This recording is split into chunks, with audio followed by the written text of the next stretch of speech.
Ya teman-teman saya, jumpa lagi. Hari ini kita mau review, mau cek pohon-pohonnya Pak Mekel. Nah seperti apa, karena pohon kecil kita cek dulu. Ya. Teman-teman nikmati ya. Ada pohon kecil 3 Pak Di. 3 ya? Ya. Cek langsung dulu lah. Ya teman-teman.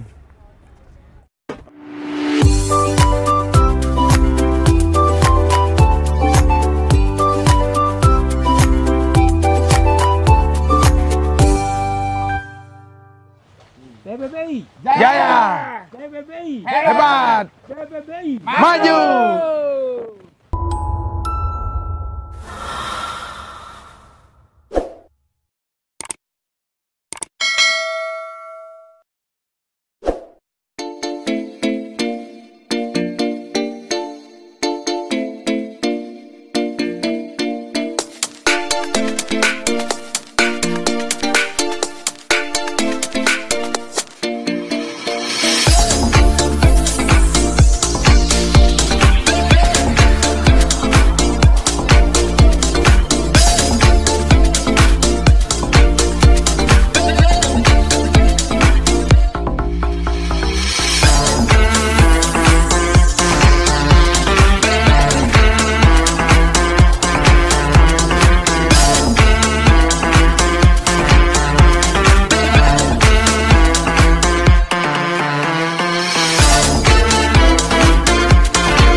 Nah ini pohonnya dominan apa Pak Mekel? Anting putri? Anting putri. Oh ini atas salah satu ya? Nih. Ini yang best in class. Ya. Berarti dominannya tampil pohon kecil di sini ya? Betul. Nah kalau ini udah best in class. Ya. Dulu dapat berapa Pak Mekel? Dulu modalnya waktu ngambil sih 65, udah lama Pak Di. Nah saya tanya khusus nih buat Pak Mekel. Ini kan 65 juta pohon Ya, kecil. ya. Kenapa Pak Mekel berani beli seharga gitu? Saya lihat pohon ini beda Pak Di. Bandingkan dah dengan pohon kecil lainnya. Iya. Jadi ketuaannya, proses pohon kecil ini saya kira luar biasa tahapannya Pak Di. Iya benar-benar. Cutting-cuttingannya luar biasa ini. Kalau tidak sabar ini nggak mungkin jadi seperti ini Pak Di. Iya iya. Man. Ya. Berarti kira-kira jual berapa sekarang? Kalau sekarang saya nggak jual Pak Di. Kenapa Pak Mekel? Kontes pohon kecil kan banyak sekarang, di mana-mana ada. Jadi kalau saya pingin tur, pingin kundangan biar gampang saya bawa Pak Di. Lebih simpel ya? Lebih simpel. Tidak kalah harga juga ya? Iya, dan ini pun di rumah saya pakai hiasan, ke kantor pun saya bawa aman. Saya bawa, saya taruh di atas meja, nikmati. Kecil 65 juta, sekarang 100 juta? Enggak Ada dilepas. 150 lepas juga Saya ya? nggak jual Pak Di. Karena nyarinya juga susah. Iya, betul. Karena ajangnya bergengsi luar Iya, biasa kan iya, gitu ya? Iya. Nah ini buat juga, ini nilai berapa dapat dulu? Dulu 50-an Pak Di. Ini pun nggak dijual Pak Mekel ya? Enggak juga. Karena ini saya kira apa ya? Unsur sukanya hampir sama kedua ini. Jadi Dengan suka-suka aja Pak Mekel? ya betul, dengan suka-suka. Makanya keduanya suka gitu jadinya. Nah ini tip perawatan khusus nih, berkaitan media Pak Mekel. Ya, Dengan pohon sekecil ini, medianya apa pakai Pak? sama pasir malang dan dekastar. Pasir Malang kan ada yang kasar dan yang halus. Ya, Pakai yang mana? Yang mana aja enggak masalah. Bisa ya? Bisa. Tapi kalau di rumah tetap double pot. Nah, kalau di rumah double pot tapi saya tidak rendam dia. Tidak ditanam, melainkan cuma ditaruh aja di atas Oh potnya. ditaruh begini aja ya? Ya. Jadi kalau saya tanam Pak De, nanti begitu saya angkat, pot ini lain warnanya. Oh iya. Betul. Kalau dipakai kontes kadang-kadang belang dia, sebagian beda warnanya. Nggak bagus jadinya ya? Nah, itu Tapi makanya tetap terjaga subur dia. tetap terjaga. Jadi kalau dia sudah kekurangan nutrisi di sini pasti akarnya turun. Kalau penyiraman rutin tiap hari berapa kali? Tiap hari 2 kali, Pagi, sore. sore. Ya.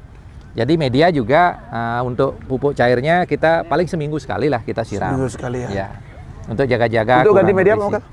Ganti media hampir jarang Pak De. Hmm, Mungkin bisa jadi setahun Pak De. sekali ya. Ya, karena begitu saya angkat paling saya potong akar yang turun aja. Bawah aja ya. Sama pruning daun. Setelah itu lagi tumbuh subur dia. Ini pasir Malang tok ya? Pasir malang tok sama dekastar. Dekastar. Ya. Ini salah satu koleksinya teman-teman yang mulai best 10 di kelas pertama. Kecil imut tapi luar biasa. Bawahnya gampang tapi nilai jualnya Ya. gila ya, mengalahi pohon besar. Nah ini salah satu yang best in class di sini di Pratama juga. Ini udah sering berkompetisi Pak De ya? Sering Pak De. Tapi puncak untuk best in class pernah di sini. Di sini. Kalau turun di kelas Pratama umum, base 10 kemarin di mana ya? Di Tabanan? Tabanan, di Jembrana? Tabanan, di Tabanan peringkat 4. Oh, Jembrana? Di Jembrana peringkat 2. Berarti tarung bebas dong? Tarung bebas. Sama pohon besar? Sudah dengan pohon Bisa besar. menang dia ya? Menang dia, Pak. Ternyata pohon kecil tidak kalah tarung bebas dengan pohon Makanya besar. saya bawa ke Bangli ini, saya sebelum turun saya sudah yakin nih best in class. Sudah yakin ya? Yakin Karena best terus ya? Ya, karena nilainya juga saya lihat dengan pohon-pohon besar pun, pohon-pohon yang bagus pun masih menang ini. Ya, teman-teman kita cek lebih sedikit detailnya. Kenapa pohon ini bisa best in class ya? Dari penampilannya luar biasa, dari gerak dasarnya, teman-teman lihat akar seperti ini. Nah, mampu nggak teman-teman mendesain akar atau membentuk akar seperti programnya? Harapan kita kan tetap pasti mampu ya, karena tetap kita optimis. Orang lain bisa, kenapa kita nggak bisa? Nah, ini akar. Tentunya di sini ada tingkat kesabaran dan pemahaman. Kalau kita sabar, tidak paham, sama aja ngarahin akar nggak bisa, nggak nemu. Tapi dengan sabar ya, dengan pemahaman yang ada, pembentukan akar ini, nah ini yang paling penting. Nah, mungkin teori teknik sini teman-teman bisa dapat di channel Suka-Suka Ya. sebagai inspirasi dan informasi. Ya. Nah, teman-teman ikuti terus. Nah, di sini gerak dasarnya, akarnya tertata ya. Nah, teman-teman kalau punya program pohon seperti ini, tentunya juga akar itu harus diutamakan, arahkan. Nah, tentunya dalam pembuat akar ini, tentunya di bawah ini akar tuh minim sekali turun cari makan di tengah-tengah. Karena biar dominan di pinggir ini cari makan. Nah, kalau pas kerandian media di bawah itu bisa dipangkas di bawah batang ini. Kalau anting putri loh. Nah, harapan kita akar ini yang akan berkembang lebih dominan. Karena yang ada cuma akar di sini untuk serap makanan. Yang di bawah kosong, teman-teman. Dikasih media pun sedikit, akar serabut saja nanti turunnya. Nah, ini teman-teman. Nah, untuk bergerak ke atas, ini kematangan udah tingkatnya luar biasa. Karena di sini kan ada cabang ya. Cabangnya udah matang tanpa kawat, alat bantu kawat. Pecahan juga dari cabang, anak cabang, ranting, ada yang cucu ranting. Nah, termasuk juga ini. Nah, untuk kesabaran membuat cabang seperti ini, nah ini nih harus tingkat kesabarannya tinggi. Rata-rata biasanya pengalaman saya pribadi dan teman-teman juga mungkin nggak sabar biar pohon itu cepat jadi. Nah, disinilah diuji kemampuan kita. Harus ada kesabaran, pemahaman. Nih teman-teman lihat. Nah, naik ke atas terus ya. Pemecahnya luar biasa teman-temannya. Dan cucu ranting ini kan tampil dengan gundul Pak makanya. Iya, betul Pak Di. Karena kalau ranting putih tidak digundul teman-teman, cucu rantingnya nggak kelihatan. Nah, karena daunnya besar. Betul, pernah ada satu, saya sudah lepas Pak Di. Ya. Ada pohon, kematangannya luar biasa, tuanya luar biasa, percabangannya bagus, tapi buru-buru dijadikan. Mahkotanya kecil. Oh gitu ya. Jadi Iya. mahkota ini ya. Ya, Kecil ya. kecil sekali Pak Di. Jadi tidak seimbang, batang dari bawah naik, mahkotanya kecil. Nah, itu kan sudah tidak balance. Itu sudah. Nah, itu mungkin ada buru-buru dijadikan. Karena tidak sabar. Ya, itu aja dikit. Yang Ya. Pak Ade ceritakan tadi kurang sabar itu mungkin di situ. Jadi hasilnya pun seperti itu. Mestinya sabar lagi dikit, tapi hasilnya jangka panjang. Tercapai maksimal. Kalau kurang sabar, sekarang harus mulai lagi. Proses ulang lagi jadinya ngelos Luar lagi. biasa teman-teman. Ya. Cek lagi ini ada apa nih? Pusu ya? Pusu. Pusu batu. Nah, ini nih. Ini pusu ya? Ya, Pusu batu. tapi ini sudah tumbuh daunnya. Oh, kemarin Kalau tampil gundul. Gundul. Kalau pas tampil gundul, enak sekali Pak De. Ya benar-benar. Jadi gimana kerapatan cucu rantingnya itu enak sekali. Apalagi sebelum turun ini kita bersihkan dikit, kita semprot dikit dengan air. Wah, bersih menyala kelihatan. Jadi tingginya berapa Pak? Kan? Ini 28 cm. 28 cm. Ya, Ya teman-teman, ini tingginya 28 cm. Ini tampil di Demek kemarin ya? Demek tampil. Langsung di Pinang ya? Iya, base 10 juga. Boleh bocorkan harganya? ini suka ngintip-ngintip yang ini nih, eksklusif ini. Pak Mogal ini luar biasa. Karena saya lihat ini kan nggak langka. Ya, ya. Jadi untuk pusu ukuran segini dengan bentuk pola seperti ini, saya salut dengan yang memproses dan yang punya Pak karya Mogal. ini, Pak Di. Ini teman-teman perhatikan, tingginya 28 cm ya? Ya. Batangnya, lingkar batangnya luar biasa. Dan akarnya teman-teman perhatikan. Nah, ini tingkat kesabarannya tinggi juga. Perpecahan juga cabang teman-teman. Nah, ini ada cutting juga ya. Nah, di sini tampilnya tidak pakai kawat. Memang harapan kita ke depannya mengedepankan cutting ya. Ya, betul. Nah, karena cutting itu pohon diharapkan tampil tanpa kawat. Ya. Sudah di dalam ada alat bantu. Nah, itu mencerminkan kematangan pohon tuh muncul. Ketuaan pun akan lebih bagus muncul. Nah, ini teman-teman perhatikan secara detail ya. Nah, semoga terinspirasi ya dan terhibur. dan sebagai inspirasinya untuk desain pohon-pohon di rumah kita. Ya, siap. Nah, luar biasa Pak Mukal, salut. Kita cek lagi koleksinya mana. Sama-sama. Nah, ini sendiginya Pak Mukal ya. Ya. Ini udah berapa tahun pelihara nih? Kalau saya ngerawatnya udah 6 tahun lebih nih. 6 tahun lebih. Lebih dari 6 tahun saya rawat ini. Hmm, Ini yang sering diberi julukan Cleopatra. Cleopatra. Ya. Ini Pak Mukal, pohon ini pernah saya asuh. Ya. Dari awal. Sip. Jadi saya tahu senior-senior banyak yang pernah merawat pohon ini. Ya. Cuman saya kan melanjutkan. Benar. Tugas saya bukan saya yang membuat. Jadi jujur saya bukan membuat, saya tidak pernah membuat, apalagi bikin seperti ini, mana mungkin ya. Saya cuman merawat pohon itu karena saya suka gitu Pak Di. Jadi kalau kita bincang sini Pak Mukal, kita Ya. history dikit ya, cerita pohon ini. Ini pengalaman saya teman-teman, ini pohon ini ceritanya luar biasa. Jadi pohon ini pemilik pertamanya lah Pak Gusti Budiarso. Ya. Adalah salah satu teman baik saya, Ya. teman dekat ya istilahnya untuk Ya. sharing bonsai ya.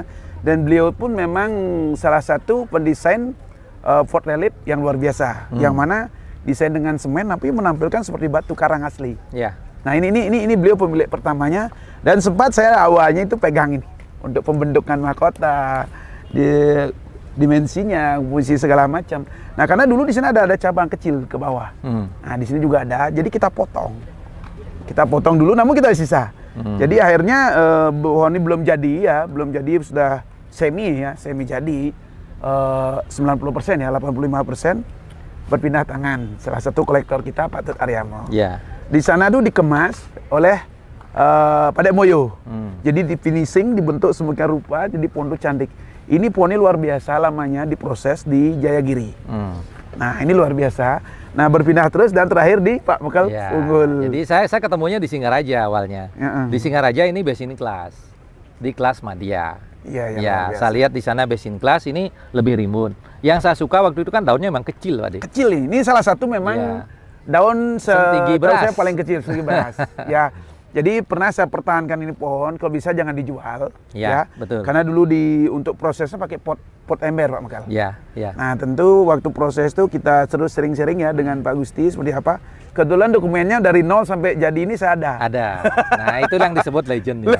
Prosesnya ada. Ini tahapannya. prosesnya dokumennya ada di saya semua karena sempat kita pegang dari awal itu ya seperti Ya. apa dan diteruskan oleh teman.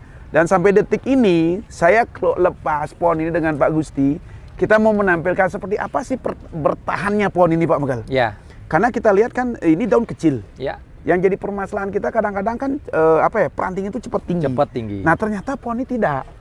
Nah Pak Mekal untuk ngepresnya gimana? Asal ngepres tuh gimana kemarin itu? Kalau ngepres itu paling tetap sisa daun 2 minimal. 2 atau 3 atau 4.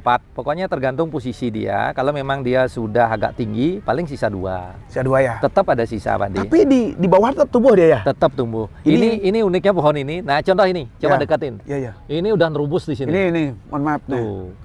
Ini. Jadi dipangkas di atas teman-teman, dia langsung turun di bawah, lubus dia. Ini kalau tidak kita bersihkan, ini mungkin sudah kayak hutan dia. Dia tembus ya. Lebat sekali. Namun saya ingatkan tidak semua sendigi seperti itu. Ya. Karena kita uji di samping itu tantangan juga teman-teman. Ini kita lepas pohon ini dulu kan pingin kemana sih arah pohon ini dan di mana siapa yang rawat dan kolektornya. Ternyata pohon ini tahan juga dengan termasuk udara dingin ya. Ya. Sedang. Sedang, kita Karena di Pak sedang. Mekal juga tidak terlalu panas, tidak terlalu Tidak dingin. terdingin. Ya. Ternyata pohon ini tetap subur dan tampilnya dengan indah. Ini ngepresnya berapa bulan sekali, Bang? Ini tergantung kesuburannya, Pak Di. Ya. Pas posisi dia subur, mungkin 1,5 bulan, 2 bulan sudah ngepres. Cukur sendiri ya? Cukur sendiri. Wow, keren. Biasanya kalau mau kontes, kan pohonnya banyak. Ya. Paling saya undang temen. Ayo sama-sama bantu saya. Ya. Nah, kalau ada saya nggak paham, saya minta tanya pola, ya dibantu polanya Sering, lagi. ya. Sama kayak kemarin waktu tampil di Tabanan. Ya. Ini kan rimbun, Pak Di. Ya, Bang. Ini Lebat dia. lebat. Agak turun ini. Dan reposisi ini juga, ini depannya bukan di sini. Iya. Depannya kemarin beda, di sini Ya, di depannya. sini dia miringnya. Makanya berkat bimbingan teman-teman, para senior bonsai, kami reposisi lagi. Benar. Setelah itu ya tampilnya kan lebih nyaman, jadi kelihatan lah dimensinya bagus sekarang. Iya. Termasuk ini daunnya masih muda Pak De. Karena baru selesai di fresh, kemudian belum sebenarnya siap tampil, sudah ada kontes, ya kita tetap partisipasi. Support. Karena kan saya sudah mulai belajar tentang santigi, bagaimana menampilkan daun yang pas pada saat momen kontes. Ya, ya. Nah, karena kalau daunnya terlalu, misalnya baru dicukur ya kelihatan hitam-hitam. Kalau terlalu tinggi juga nggak bagus kelihatan. Jadi nyari pas pecah daunnya itu yang susah. Nah, ini Pak Bekal, kalau untuk di daerah Pak Bekal sendiri, ini kan agak sedang udaranya. Ya. Untuk penyiram air laut gimana? Untuk Kalau air laut saya hampir tidak ya Pak De. Belum tentu, sebulan sekali belum tentu. Belum tentu ya? Karena saya yakin pohon ini sudah mampu beradaptasi. Ya, benar. Dengan sekian tahun dia sudah di pot, dia kan tidak hidup di laut lagi. Jadi kayaknya adaptasinya udah bagus. Cuman alangkah baiknya ya sebulan sekali kita bantu lah. Disemprot. Ya, paling enggak di sini saya siramin juga air laut kadang-kadang. Dengan karakter tua begini Ya, kasihan dia Pak De. Ini salah satu yang disayang ya? Ya. Nggak dilepas ya? Sementara sih enggak Pak De. Sekalian, kalau ini misalnya udah tua daunnya, ini kan masih muda nih. Kayak ada air Pak De, daunnya. Oh iya, iya. Gelembung-gelembung. Mengkilap, biru mengkilap itu. Saya mau munculkan itu, tapi buru-buru ada kontes-kontes terus, makanya terus potong. Ya teman-teman, ini salah satu sendigi idolanya Pak Bekal. Memang ini daunnya kecil ya. Tentunya kembali saya jelaskan, tidak semua sandigi mempunyai daun kecil seperti ini. Tentunya perlu skill pengetahuan yang mendalam memilih daun-daun seperti ini. Karena emang ini yang kita cari, terutama idaman para kolektor. Ya Pak Bekal ya? Ya. Nah, dan jangan lupa di studio masih ada lumayan pohon yang mau sharing dengan saya. Yang kualitas daun-daun seperti ini silahkan datang, bisa sharing. Karena kita di studio lumayan kita ada bahan ya. Siap. Dan hampir semi pun sudah ada, proses dari nol. Nah, itulah tantangan kita, bagaimana kita biar pernah menghadapi proses pohon itu seperti apa. Sip. Nah, jadi dari nol sampai jadi, baru sampai komoditi juara. Ya. Nah, kalau ada di studio yang udah jadi, ya bawa ke Punggul 1 lah. Ya, nggak apa-apa, dengan senang hati kok. Dengan senang ya, hati. dengan senang Ya, hati. ya jalan-jalan lagi luar biasa Yo, teman-teman. siap. Mana lagi nih? Ini pohonnya Tuh, di apa? situ. Oh, ini sendigi lagi nih. Sendigi lagi. Ini kayaan dari Jawa ini ya? Ya. Jawa ini ya.